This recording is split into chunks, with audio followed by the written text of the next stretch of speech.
ဘာကြောင့်တိလာညီကိုမောင်မတော်သင်ဘသူလဲသင်တိနေလုံးဝကျူးဆက်စရာအကြောင်းမရှိဘူး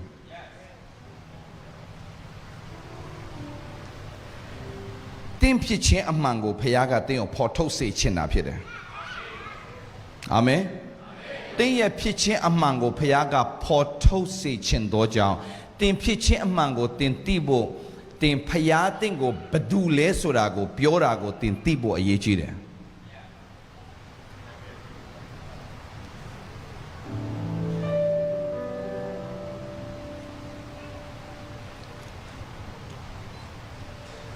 ဘယ်သူကမှတင့်ကိုဆွဲချလို့မရဘူးဆိုတာကိုတင်သိဖို့လဲလိုတယ်ကျွန်တော်လည်းလိုက်ဆိုရအောင်ထာဝရဘုရားသည်